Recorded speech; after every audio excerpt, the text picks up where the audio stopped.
Amnesias y paramnesias, un ensayo psiquiátrico de Sofía Lovera.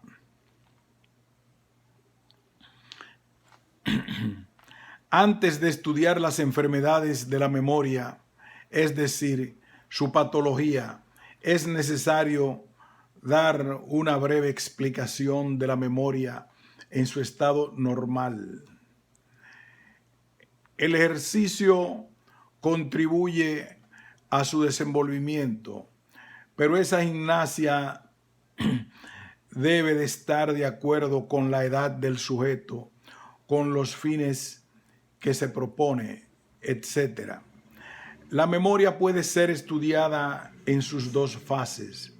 Primera, memoria orgánica o biológica, como la denomina Ribot, y segunda, memoria psíquica. En el primer caso, la memoria es un hecho fisiológico, resultado de una evolución, y en el segundo es un caso elevado y complejo, o sea, memoria consciente, en oposición a la primera, que es inconsciente. La memoria inorgánica tiene su asiento en la médula oblongada. Presenta tres momentos que hay que distinguir y que son memoria de fijación o retención, de reproducción y de reconocimiento. Esta última completa la memoria, pero no la constituye como las dos primeras. El tercer momento es psicológico por excelencia. Los otros dos constituyen una memoria aparte de la conciencia. Para poder recordar un hecho cualquiera, un movimiento, una emoción, etc., es necesario haberlos conservado, reavivado y una vez recordados poder distinguirlos de los demás hechos nuevos, emociones nuevas y localizarlos en el tiempo. La fijación de una sensación, movimiento, hecho, etc., se hace más o menos fuerte según sean las modificaciones sufridas por los centros nerviosos. El tejido nervioso presenta en el más alto grado la propiedad de la conservación y también la de la reproducción. Por ejemplo, la locomoción es un movimiento que tiene que adquirirse hasta que los miembros y los órganos concurrentes funcionen con la facilidad gracias al conjunto de movimientos adquiridos y coordinados que hace que miembro y órgano que intervienen en la locomoción tengan su memoria especial. Lo mismo ocurre con el aprendizaje de los diferentes oficios manuales, etc. A estos hechos, Starley los ha llamado acciones automáticas secundarias, en las cuales se encuentra el verdadero tipo de la memoria orgánica. La memoria de fijación hace que los miembros adquieran hábitos debido a la frecuencia e intensidad de los movimientos. Así se explican las deformaciones del cuerpo en ciertos individuos como resultado de actitudes viciosas. El hombre que se dedica a determinados ejercicios, como por ejemplo el pianista que ha acostumbrado sus músculos de los brazos y manos a la ejecución de los movimientos necesarios, produciendo en esos músculos un estado particular. Sin embargo, estos mismos individuos en movimientos diferentes no se distinguen de los demás. Un ejemplo de ello tenemos en Mozart, pianista superior y que era un inservible para los movimientos que se ejecutan para cortar la carne.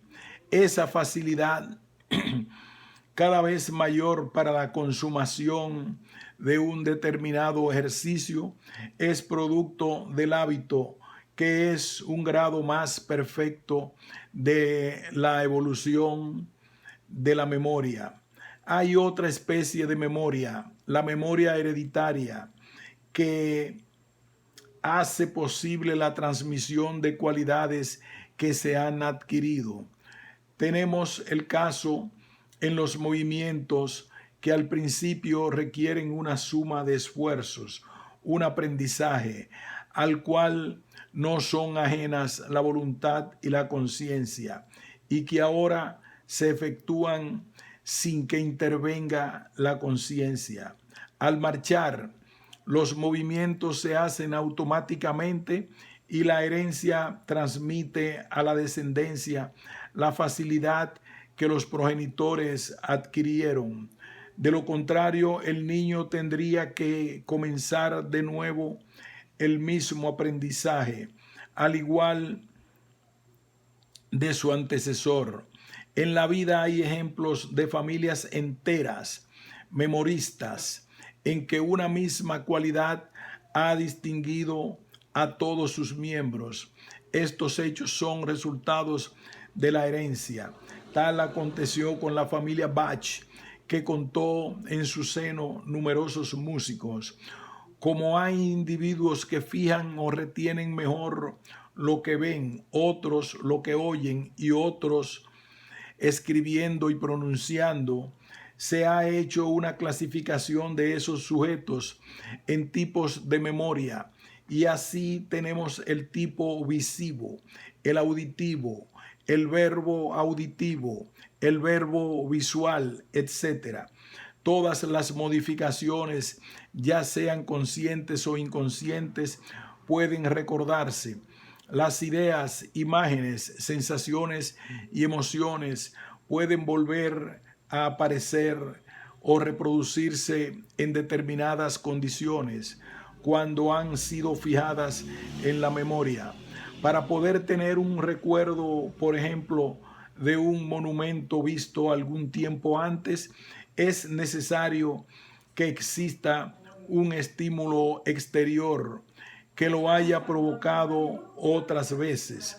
El estímulo puede ser una de las imágenes elementales del monumento o un nombre o fecha que tenga relación con aquel para provocar su reaparición.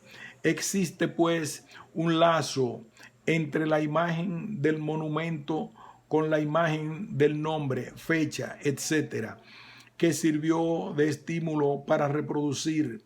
Este fenómeno tiene su explicación en la asociación de ideas.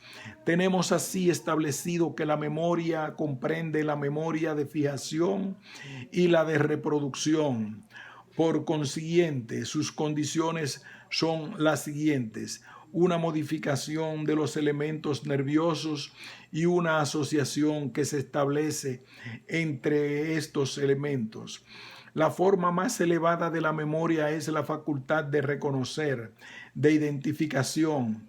Esta forma va acompañada de hechos de conciencia que permiten que una emoción, una representación que ha sido fijada en la corteza reaparezca por medio de un estímulo y pueda ser distinguida de otras sensaciones que llegan a la corteza, de tal manera que el sujeto pueda decir cuántas veces y en qué momento de la vida se produjo la fijación del recuerdo, o en otras palabras, su localización en el tiempo. Amnesias. Las clasificaciones hechas de las enfermedades de la memoria no han pretendido llegar a sus causas, sino ordenar los casos según sus manifestaciones, es decir, formar categorías. Estas afecciones pueden corresponder a la memoria íntegra en todas sus manifestaciones y formas. Tenemos así los desórdenes totales y generales, cuando la memoria se destruye por completo después de un proceso más o menos lento, y pueden corresponder a una parte limitada de recuerdos o a una categoría de la memoria, no afectando a las otras partes de recuerdos, correspondiendo este último orden de alteraciones a los desórdenes parciales. Ambas categorías reciben el nombre de amnesias, que según su significado quiere decir pérdida de la memoria. Hay pues amnesias totales y amnesias parciales. La amnesia total se produce cuando existe pérdida completa de la memoria y la amnesia parcial cuando hay pérdida de una parte de los recuerdos. Las amnesias totales se dividen en amnesias temporales, amnesias periódicas, amnesias progresivas, amnesias congénitas. Amnesias temporales. Los casos típicos se encuentran en las amnesias de los epilépticos. Se presentan y terminan de manera brusca y por un periodo de tiempo.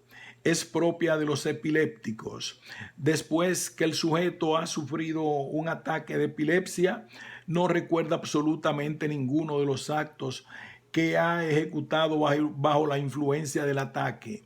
Esto es lo común. Solo en rarísimos casos se conserva un débil recuerdo. Las causas de esta enfermedad no están del todo aclaradas, pero se ha llegado a establecer tres formas.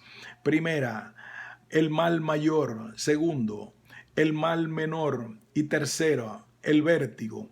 Estas formas pueden ser más o menos moderadas, habiéndose comprobado que siendo el ataque más atenuado en sus manifestaciones, más perjudicial es para la inteligencia.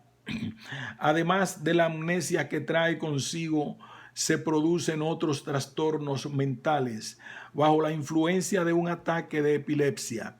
Los desórdenes mentales se manifiestan por actos que el individuo ejecuta sin darse cuenta de ello. Son llevados hasta ejecutar crímenes atroces y actos raros y ridículos que el individuo no ejecutaría jamás en su estado normal, epilepsia psíquica. Así se explican esos crímenes con gran ensañamiento. Muchos de ellos han sido producidos por sujetos dominados por un ataque epiléptico y una vez que éste ha pasado y que vuelve la lucidez al espíritu, el criminal no recuerda nada de lo que ha hecho. No ha quedado huella alguna en la memoria. Ockling Jackson cita en sus publicaciones el caso de un zapatero que, atacado de epilepsia, el día de su casamiento mató a puñaladas a su suegro sin causa alguna. El criminal, después de varios días de enfermedad, volvió en sí, sin conservar el más leve recuerdo de su crimen. En las tentativas de suicidio acontece lo mismo. Una vez pasado el estado de ataque, no se siente memoria de ello. Lo más curioso del caso es el hecho de que algunos de estos enfermos no creen lo que aseveran los testigos por considerarlo incompatible con su manera de pensar. El mismo autor cita también otro caso de amnesia epiléptica. Una señora fue en consulta a la casa de un médico. Estando allí, sufrió un ataque de epilepsia. Una vez que éste pasó, pagó la visita sin recordar que lo había hecho al entrar. Estos actos verificados inconscientemente llevan el nombre de automatismo mental, nombre que les ha dado Jackson. Este automatismo mental es una actividad mental que no ha existido para el paciente y del cual solo tiene conocimiento por el testimonio ajeno. Puede existir conciencia, pero en grado muy débil. No habiendo conciencia, no se ha producido ni conservado nada. No hay pues memoria, es la amnesia. El primer hecho de los dos enunciados es el verdadero en muchísimos casos, como lo ha demostrado la experiencia. En infinidad de ellos se prueba la existencia de una cierta conciencia, aun en aquellos en que el sujeto no recuerda los actos que ha ejecutado bajo la influencia del ataque. Tal sucede cuando se interroga a enfermos epilépticos durante el acceso, que contestan con lógica a los interrogatorios, pero vueltos al estado normal no recuerdan. Algunos epilépticos, haciendo un esfuerzo mental, han podido encontrar una reminiscencia de sus acciones durante el ataque. Esto no quiere decir que en todos los casos existe una cierta conciencia en todos los individuos, pero la hay en muchos. La explicación de la presencia de la amnesia habiendo conciencia es muy sencilla. Existe porque los estados de conciencia se han ido debilitando hasta llegar a los extremos. Este estado mental de los epilépticos es comparable al sueño. Sucede que en el momento en que el individuo despierta, tiene el recuerdo del ensueño perfectamente claro, pero al día siguiente trata de recordar, pero sin resultado, porque no acude a su mente ninguna circunstancia. La explicación es sencilla. Los estados de conciencia durante el ensueño están en su mínimo de intensidad. Esta clase de amnesia epiléptica no tiene carácter destructor porque no se han perdido los recuerdos de las acciones que el individuo ejecutó antes y después de los ataques de epilepsia. Hay otros casos de amnesias comprendidos en esta categoría, amnesias temporales con carácter destructor y que interesa la imaginación, en que la memoria desaparece por completo.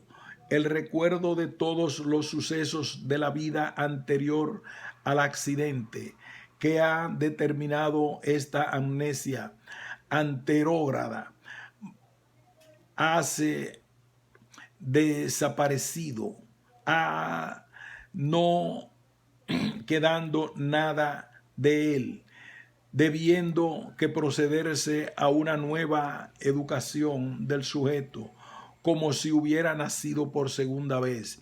A veces sucede que la memoria vuelve más o menos lentamente con algún auxilio. En otros casos, la amnesia puede referirse a hechos posteriores que se suceden a la enfermedad. Amnesia retroanterógrada se refiere a la pérdida de los recuerdos presentes y a los que vienen después. Un ejemplo de pérdida completa de la memoria que se refiere a hechos anteriores o de amnesia anterógrada es el que cita Williams, de una mujer casada que sufrió un grave trastorno cuando nació su hijo. A consecuencia de esto, perdió la memoria de todo el lapso de tiempo que mediaba desde su casamiento hasta la enfermedad. Cuando mejoró, no dio crédito a los que afirmaban que tenía esposo e hijo, pero ante el testimonio de sus padres y demás personas que la conocían, tuvo que aceptar la idea, aunque ella íntimamente no lo creyó nunca. El segundo grupo, amnesia retroanterógrada, es cuando existe pérdida de los recuerdos subsiguientes a la enfermedad o accidente causante de la amnesia, conservando el perfecto recuerdo de los actos anteriores. Un ejemplo tenemos en el caso que cita Laycock, del maquinista de un barco que al caer tuvo la desgracia de que su cabeza chocara fuertemente contra un objeto duro. Perdió el conocimiento. Cuando volvió en sí, quedó perfectamente de salud, pero aunque recordaba toda su vida anterior al accidente, perdió el recuerdo de las acciones que ejecutaba después. Por ejemplo, no sabía decir si almorzaba en su casa o en el hotel. No recordaba la hora ni el día de la semana en que vivía. Esta amnesia puede desaparecer después de un tratamiento apropiado. Casos análogos se observan en los casos de amnesia temporal motivada por conmociones cerebrales. El primer caso es en el que hay que proceder a una reeducación por la pérdida completa de la memoria. No es muy común. Sin embargo, en las grandes colectividades se han producido varios casos muy curiosos, a la par que graves, por el carácter de esta amnesia. Granville presenta el caso de una mujer de 26 años. Era una histérica que sufrió un grave trastorno, perdiendo el conocimiento después de un excesivo trabajo mental.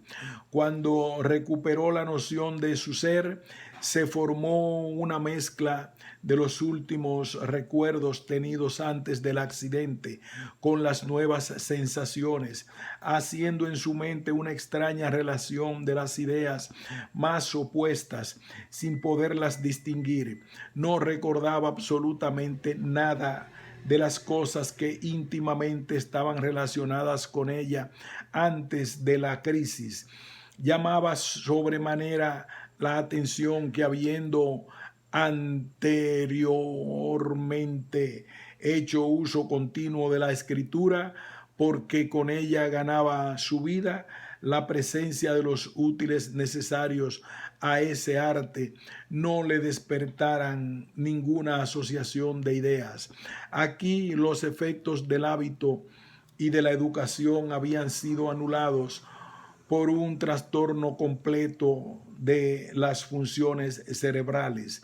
Después de algún tiempo recobró lentamente la memoria de lo que se relacionaba con su persona a raíz de una reeducación adecuada. Un ejemplo de reeducación completa es el que presenta el profesor Charpy, de una mujer joven de débil complexión con gran tendencia a la somnolencia, hasta que una mañana no se despertó a pesar de todos los esfuerzos hechos para conseguirlo. Ese estado duró 2 meses, en el intervalo del cual se la alimentaba. Se notó que cuando se le acercaba el alimento a la boca, separaba los dientes y que tenía la sensación de los sabores, porque solo aceptaba algunos alimentos, rechazando otros. De vez en cuando despertaba por breve tiempo, pero no reconocía a los de su familia. Sin embargo, recordó el nombre de una persona a la que no veía desde hacía largo tiempo. Cuando salió de ese estado, tuvo que empezar su reeducación. Todo era nuevo para ella porque olvidó lo que antes conocía. Hasta su carácter era bullicioso como el de un niño. Con este tratamiento se hizo que prestara atención, procediéndose de igual manera que con las criaturas que recién comienzan el aprendizaje de los ramos instrumentales. Aprendía con mucha facilidad algunos conocimientos y con dificultad los otros. El procedimiento empleado era solo la recordación, pero ella no demostraba haber reconocido lo que en otro tiempo aprendió. Su lenguaje era al principio muy rudimentario, confundía los vocablos que tenían alguna relación. No recordaba haber visto a sus parientes antes de su enfermedad. Los recibía como a nuevos amigos. Aprendió a leer, tocar el piano y cantar con relativa facilidad, pues tocaba el piano mirando la música.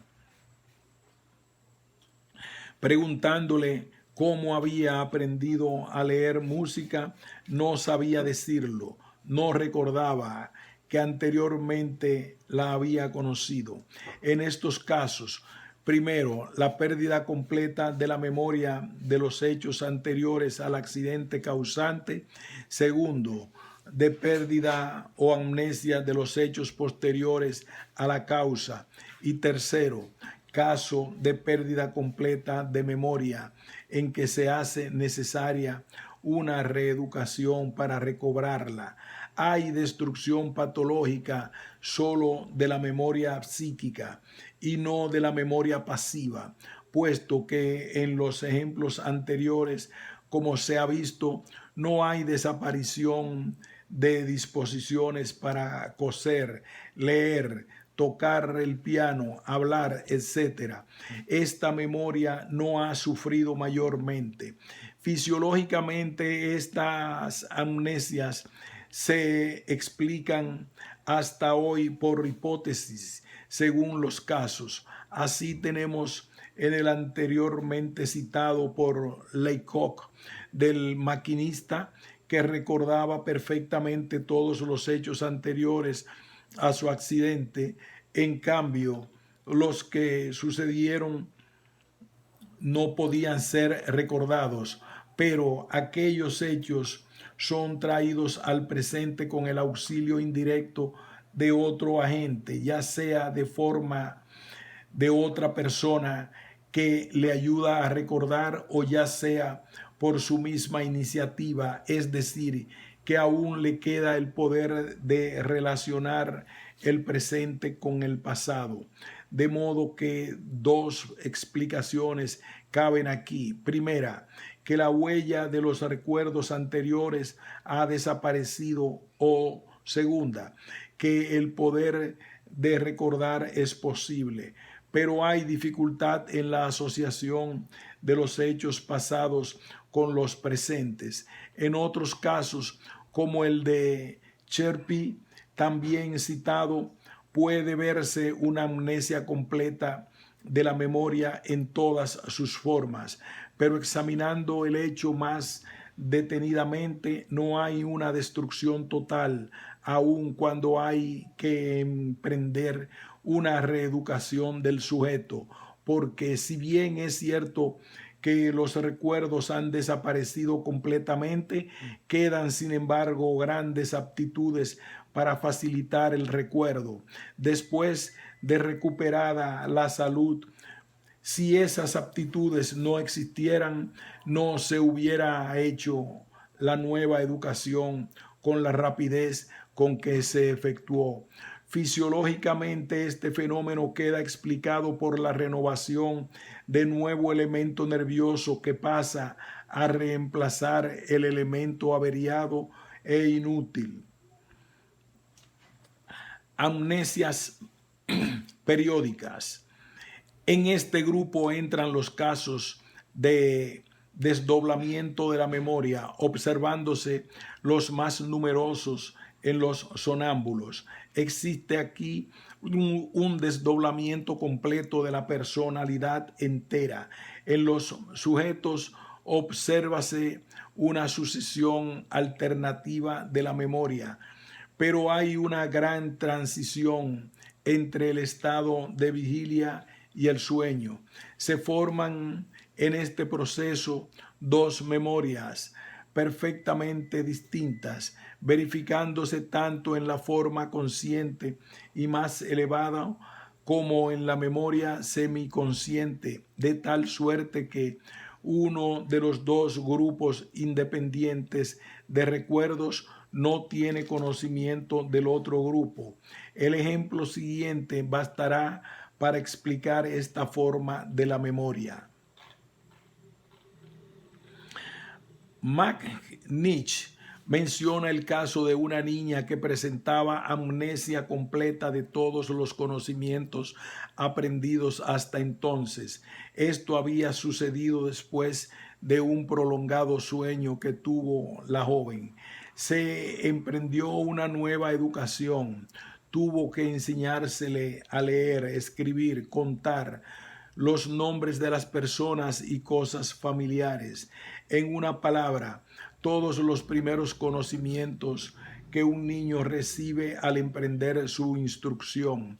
Transcurridos algunos meses, al salir de otro sueño prolongado, se halló en posesión de todos los conocimientos que eran de su dominio antes del primer sueño, y por el contrario había olvidado completamente lo que había sucedido en el tiempo que mediaba entre el primero y el segundo sueño. El fenómeno se repitió durante algunos años, pasando periódicamente de un estado a otro. Ella misma no tiene conciencia de su doble personalidad, como si fueran dos personas distintas, tanto que en el primer estado tiene sus conocimientos aprendidos antes del primer sueño, lee correctamente, tiene hermosa letra, etc. En cambio, en el segundo estado su letra es defectuosa. En este, como en otros casos análogos, se presenta periódicamente la memoria normal, y en el intervalo que transcurre de un estado a otro, la memoria aparece pero debilitada, lo que hace imposible traer al presente los recuerdos pasados. En los sonámbulos ocurre otro tanto. El individuo atacado durante el sueño de sonambulismo ejecuta actos perfectamente coordinados y lógicos, pero al despertar no conserva memoria de los actos que durante la noche ejecutó. Vueltos a dormir, recuerdan sus estados sonambúlicos. El sonambulismo, ya sea natural o provocado, presenta ciertos hechos que constituyen una faz o uno de los diferentes aspectos de la amnesia periódica. Pasado el acceso sonambúlico, los sujetos no guardan ningún recuerdo de los actos que ejecutan, pero en el estado sonambúlico recuerdan los de las crisis anteriores. Combe expone el siguiente: una sirvienta durante 3 meses por la noche creía ser un obispo y procedía de acuerdo con esa convicción.